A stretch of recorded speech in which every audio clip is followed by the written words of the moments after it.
बिस्मिल्लाहिर्रहमानिर्रहीम। अस्सलाम वालेकुम माय यूट्यूब फैमिली।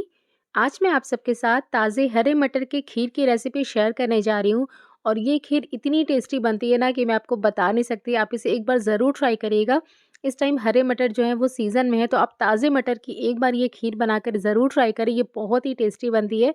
तो चलिए इसे बनाना स्टार्ट करते हैं। और अगर आपको आज की वीडियो थोड़ी सी भी अच्छी लगती है तो प्लीज़ इसे लाइक और शेयर करना ना भूलें। और अगर चैनल पर नए हैं तो चैनल को ज़रूर सब्सक्राइब करें।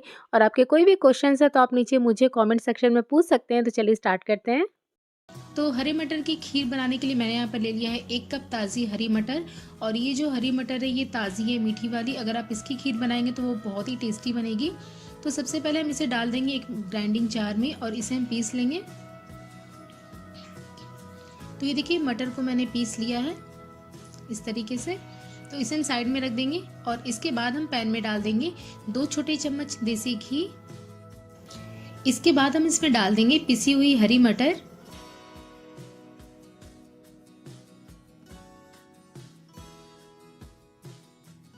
और इसके बाद हमें मटर को भूनना है 7 से 8 मिनट के लिए मीडियम फ्लेम पर। अभी आप देख सकते हैं कि मटर किस तरह से पैन पर चिपक रहा है। तो हमें इसे इतना भूनना है कि ये पैन का जो बॉटम है ये छोड़ने लगे। तो इसमें आपको करीब 7 से 8 मिनट लग जाएंगे। मीडियम फ्लेम पर आप इसे चलाते हुए भूनें, वरना ये बॉटम पे चिपक जाएंगे।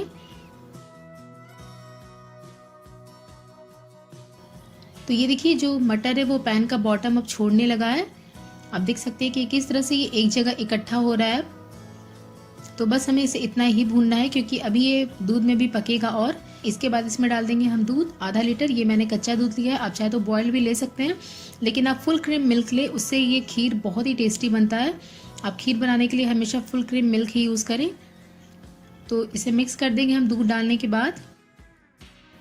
और इसके बाद हम गैस का जो फ्लेम है वो हाई पे कर देंगे। और जब इसमें इस तरीके से उबाल आ जाएगा तो इसके बाद हम गैस का फ्लेम मीडियम पे कर देंगे और इसे पकाएंगे करीब 10 से 15 मिनट के लिए, जब तक ये दूध रिड्यूस होकर हाफ नहीं हो जाता। तो आप इसे बीच बीच में चलाते हुए पका लें।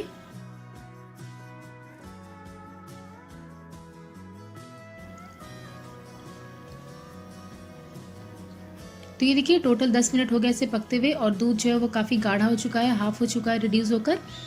तो इसमें अब हम ऐड कर देंगे शुगर। तो यहाँ पर मैं इसमें 5 बड़े चम्मच चीनी ऐड कर रही हूँ। इतनी चीनी जो है वो परफेक्ट है। अगर आप ज़्यादा मीठा पसंद करते हैं तो आप 1-2 चम्मच बढ़ा सकते हैं, या फिर अगर आप मीठा कम खाते हैं तो आप इसमें 4 टेबल स्पून शुगर ऐड करें। और फिर से हम इसे पका लेंगे चीनी डालने के बाद 5 मिनट के लिए मीडियम फ्लेम पर।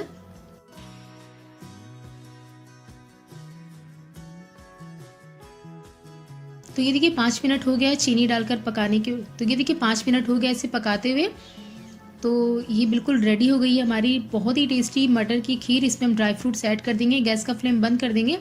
तो आपको जो भी ड्राई फ्रूट्स पसंद है आप वो डाल सकते हैं। यहाँ पर मैं इसमें डाल रही हूँ कटे हुए बादाम, थोड़े से चिरौंजी और थोड़े से कटे हुए पिस्ता। आप कोई से भी ड्राई फ्रूट्स ऐड कर सकते हैं जो भी आपको पसंद हो। तो इसे मिक्स कर देंगे और अब हम इसे सर्व करेंगे। ये सर्व करने के लिए बिल्कुल रेडी। आप चाहे तो इसे ठंडा करके भी सर्व कर सकते हैं। आप गरम चाहे ठंडा जैसे भी खाएं, ये बहुत ही टेस्टी लगता है। तो आप भी इसे इस सर्दियों में एक बार ज़रूर ट्राई करें और अपने फीडबैक मेरे साथ शेयर करना बिल्कुल भी ना भूलें कि आपको ये रेसिपी कैसी लगी। मिलते हैं एक और नई रेसिपी के साथ, तब तक के लिए अल्लाह हाफिज़।